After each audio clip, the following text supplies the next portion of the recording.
Does your business feel like a never-ending to-do list? You started this for freedom and flexibility, but somehow it's taken over your life. It's time to flip the script. In this episode, we'll break down how to take back control, set boundaries, and build a business that actually fits your life, not the other way around. Welcome back to Freedom and Ease in Online Business. You started your business for freedom, so why does it feel like you're trapped in a never-ending to-do list? If your business is running you instead of the other way around, then it's time to hit reset.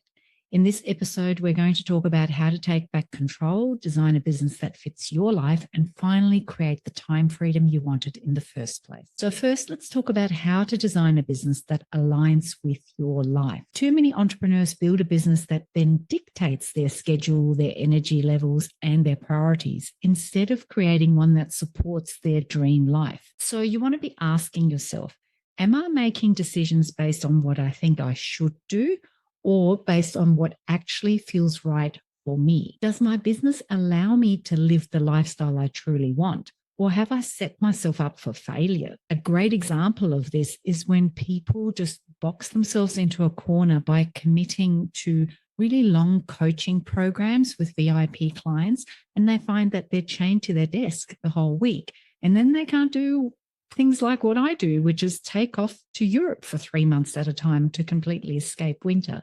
So it's really important that you design your business to actually allow you to live that lifestyle you want. That when you're making offers, you think about, what's that mean? What's that actually going to look like? Another question you want to ask is, am I constantly working but never feel like I'm getting ahead? Because if you're doing that, then your priorities are all screwed up. The biggest mistake I see is people trying to follow other people's blueprints without first checking if it actually fits you. Because just because it works for somebody else, or they tell you it works really well for them, doesn't mean that A, it's working in the first place, because I hate to tell you, but often it's not even working for them.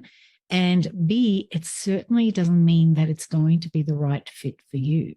Because alignment means creating a business that matches your values, your energy, and your goals, so that your business is working for you and not the other way around. So let me give you a step-by-step guide to creating a joy-filled business. How do you actually do that? How do you actually design a business that supports your dream life? All right, so let's go through it. First of all, you want to start by defining what your lifestyle goals are first. Because most people design their business first and then they try to squeeze their life around it. But you need to flip that. So you need to ask yourself, how many days a week do I actually want to work? How much time do I want to be able to take off for travel, family, and fun? And what are those other activities that I want to be able to do in my week, each and every week, or maybe each and every month? And so once you kind of lay that out, then you go about designing a business that can fit that for you. The next thing you want to do is just simplify everything. Simplify the hell out of your business, your offers and services in particular. Because the more complicated your business model is, the more moving pieces of the puzzle, the more overwhelming it's going to feel. And anytime you want to change something, you have to change everything else that it plugs into. So really have a look at that, and have a look at, are you offering services that actually drain you? Are you serving clients who are not aligned with you, who are not really the type of people that you want to be spending all that time with? And if that's the case, then it's time to refine.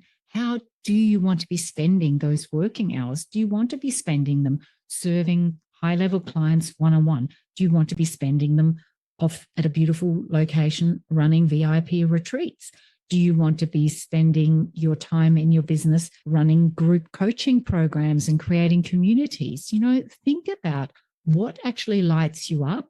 Who are the kind of people you want to work with, and then go from there. The next step is setting up some non-negotiable boundaries for yourself, because your time is by far your most valuable asset. So you need to treat it that way.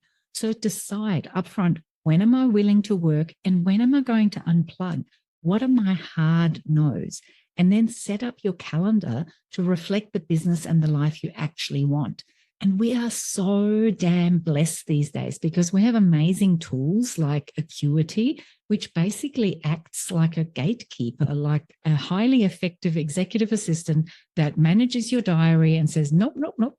That's when she's having a massage. No, no, no. That is when they're spending time with their family. No, they're not available on Fridays ever. And, it just manages that for you. So get in there, use a tool like Acuity or something similar, and set up all your rules and your availabilities to suit. Make sure you look at, how many appointments do you actually want to take in a day? How close together do you want them to be? Would you prefer to do them all in the mornings or maybe sprinkle them evenly throughout the day? Do you need to give yourself some space and time to kind of recover in between different appointments? And you can build all of that in, and then it's just done.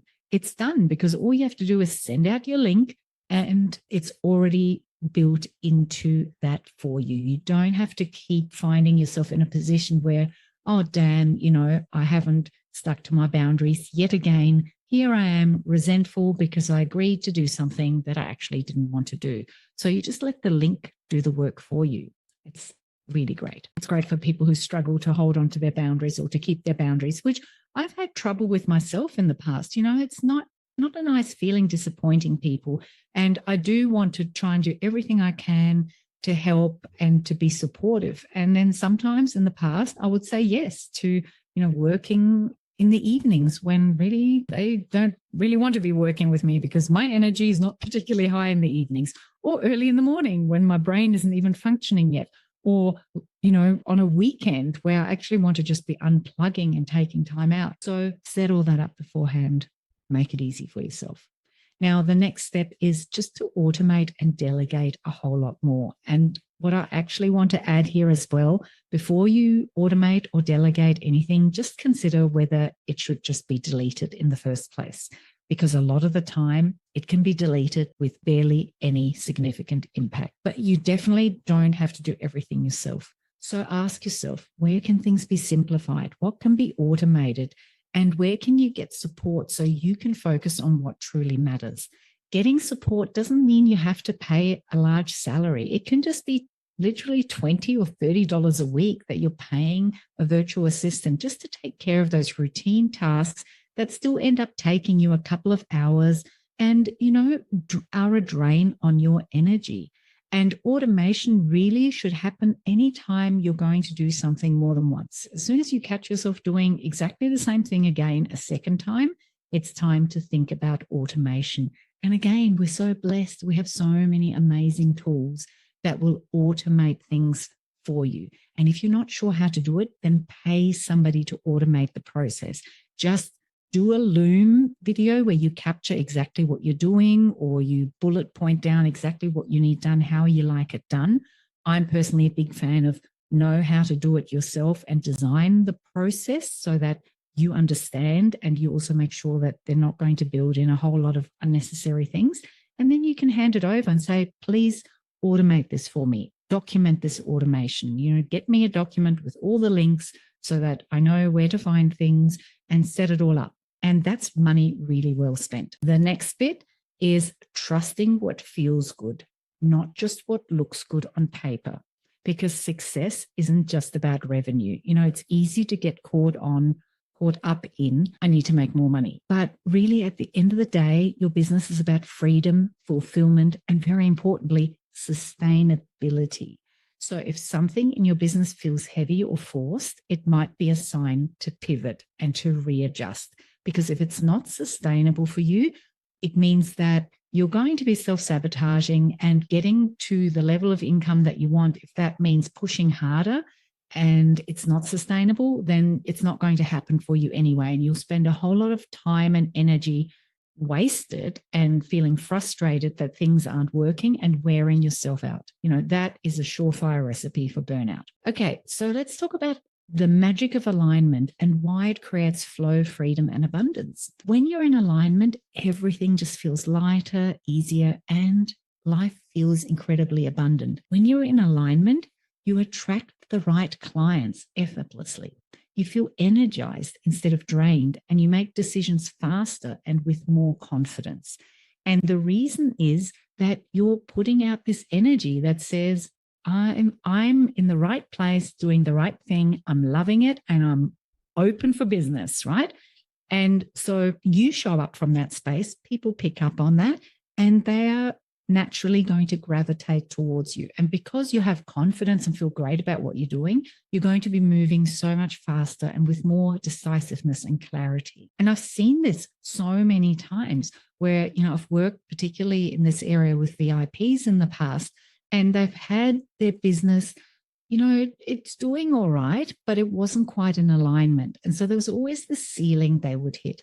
And I remember a particular client who was finding that, she'd been telling herself this story that she couldn't do this particular part of her business in a certain way. And so she was just resisting it and resisting it and resisting it. And so then when we looked at it and said, okay, well, how can we bring this into alignment for you so it feels right, so that you feel like this is a match to your values and how you want to show up, and you're comfortable knowing this is not going to be a huge drain on your energy or your time, and it is sustainable and it's going to actually generate a really great stream of income. As soon as we were able to bring it all into alignment for her, it just took off.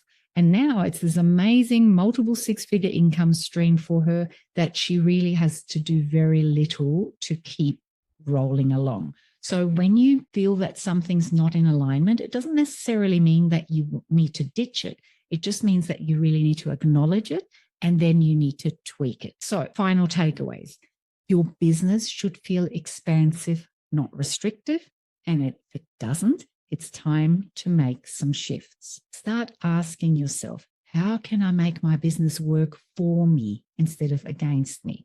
And if you want to go deeper with this, I have a free masterclass. You'll find the link in the show notes below, and I encourage you to jump on that.